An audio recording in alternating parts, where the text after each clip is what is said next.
So as he said, I'm Josh.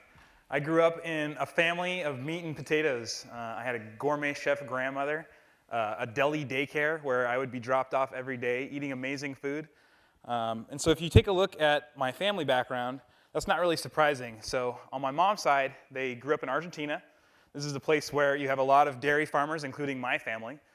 You add to that my dad's side of the family, Fort Worth, Texas, born and raised, myself as well.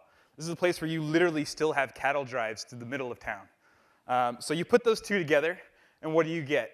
Not surprisingly, pretty much every meal that I ate was a giant pile of meat.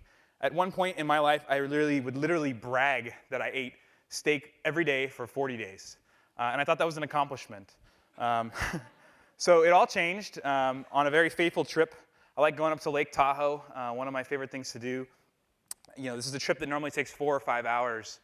We got stuck in a really bad snowstorm, so about 10 hours into what should be a 4 or 5 hour trip, we're all really stir crazy in the car. We're having lots of crazy conversations. At one point, we were making animal noises to keep ourselves entertained. We had the car turned off. Everyone was basically sleeping in their car, and we got on the subject of nutrition. So a very good friend of mine up in the back in the audience, Brian Rabin, was really the man with the plan. He started talking about a plant-based diet, and you had a car full of extremely skeptical people. Myself included. We had 4 other people in the car besides Brian. We were peppering him with questions, saying there's no way this is possible. There's no way you can be healthy. Coming from my perspective, all I really knew, I had learned a lot about cooking from my grandmother, and I really enjoyed cooking. I enjoyed cooking for my friends. But the foundation of everything that I would cook was really meat. And so I may make a side dish, but it's a side dish. It's a second thought. And so after this long conversation with Brian, I think he did a very good job of inspiring the rest of the group. So those four others of us in the car all decided to go 7 days, no meat whatsoever. So a little bit of a support group in each other, challenging each other to try 7 days with no meat. I think if you were to ask those who knew me at all, they would say, Josh, going 7 days with no meat, not only no meat, but no animal products whatsoever. They would have told you that's absolutely impossible. And so after those 7 days, day 8, the first thing I did, A, was I ate a giant pile of pulled pork. And then B, I sort of reflected.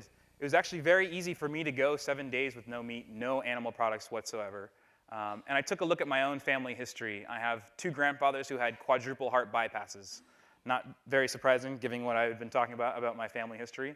I have a grandmother who passed away from diabetes. I have lots of cancer in my family. And so all of these things together really said, well, maybe I can try 30 days. And so 30 days quickly turned into more than a year and a half on a purely plant-based diet. And so I didn't go into it lightly. When I took a look at my own situation, I spent 10 or 12 years really building my body. I really enjoy physical fitness. I really enjoy bodybuilding. And I had a major concern that I would waste away. I would be skinny and sickly, and all of this work that I put in would just completely disappear. So after more than 2.5 years now, I actually found that not only was I able to continue increasing my strength and my performance, but also saw massive gains in endurance as well. So the other big concern, one of my favorite things to do is to eat. It's one of my favorite ways to interact socially. And so I was concerned that this is going to be a very difficult thing for me to do if it's going to be a battle, day in, day out, resisting things. So for me, it was much less about what I was giving up and much more about what I was actually coming to learn.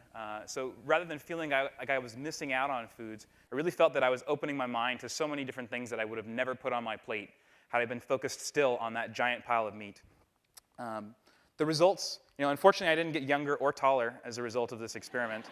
I did precipitously drop my cholesterol. This is a level that maybe some people wouldn't say was extremely dangerous, but a pretty high level of cholesterol.